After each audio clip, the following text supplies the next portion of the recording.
बहुत समय पहले एक छोटे से गांव में रामू नाम का किसान रहता था। रामू मेहनती था लेकिन गरीब।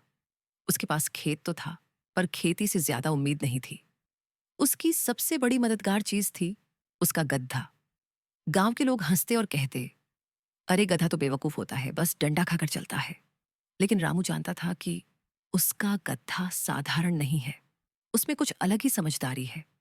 गधा सुबह से शाम तक किसान का बोझ ढोता, कभी खेत से लकड़ियां, कभी अनाज की बोरियां और कभी बाजार तक सामान। वह थक तो जाता, लेकिन उसकी आंखों में हमेशा चतुराई की चमक रहती। रामू अक्सर कहता, मेरा गधा भले जानवर है, पर दिमाग इंसानों जैसा तेज है। एक दिन रामू ने गधे पर नमक की भारी बोरियां लाद दी। रास्ते में एक तालाब आता था, जिसकी कीचड़ भरी पगडंडी पर गधा अचानक फिसल गया और पानी में गिर पड़ा। जैसे ही गधा उठा, उसने महसूस किया कि बोरा हल्का हो गया है।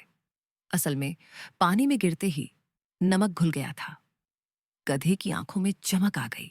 उसने सोचा, वाह, ये तो बहुत आसान है। अगर मैं हर बार पानी में गिरूं तो बोझ हल्का हो जाएगा। अगले दिन रामू फिर गधे पर नमक की बोरी लाद कर चला। गधे ने सोचा, आज तो मैं खुद ही तालाब में गिरूंगा। और सच में, जैसे ही तालाब आया, उसने नाटक किया और छपाक से पानी में कूद गया। रामू हैरान रह गया, लेकिन गधे ने राहत की सांस ली, क्योंकि बोझ फिर से हल्का हो गया। गधे ने मन ही मन हंसते हुए कहा, अब तो जिंदगी आसान हो गई, काम भी होगा और बोझ भी नहीं लगेगा। रामू को अब शक होने लगा। वह बड़बड़ाया, अजीब बात है, रोज नमक कम कैसे हो रहा है? लगता है मेरे गधे ने कोई चाल चलना सीख लिया है। रामू चुपचाप गधे की हरकत पर नजर रखने लगा। तीसरे दिन रामू ने गधे पर नमक की जगह कपास की बोरी लाद दी। गधे ने फिर वही चाल चली। तालाब के पास पहुंचते ही सीधा छलांग मार दी। पर इस बार नतीजा बिल्कुल उल्टा हुआ। कपास पानी में भीगकर और ज्यादा भारी हो गया। गधे की आंखें फटी की फटी रह गईं। उसने कराहते हुए सोचा, अरे बाप रे, ये तो नमक से भी ज्यादा भारी हो गया। गधा अब बुरी तरह परेशान हो चुका था। वह सोचने लगा, मैंने समझा था कि चालाकी से मैं आलस कर सकता हूं, लेकिन यह चालाकी ही मेरी सजा बन गई। असली ताकत तो मेहनत और ईमानदारी में है।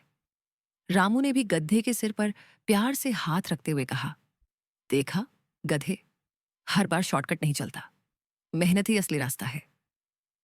उस दिन के बाद गधे ने कभी आलस या शरारत नहीं की। वह मेहनत से काम करता और समझ गया कि मेहनत का फल मीठा होता है, पर आलस और धोखा हमेशा मुसीबत लाता है। अगर आपको ये कहानी पसंद आई हो तो लाइक जरूर करें, और ऐसे ही और प्यारी कहानियों के लिए हमारे चैनल दादी माँ की अनमोल कहानियों को सब्सक्राइब करना ना भूलें। फिर मिलेंगे एक और नई जादुई कहानी के साथ। तब तक के लिए अलविदा।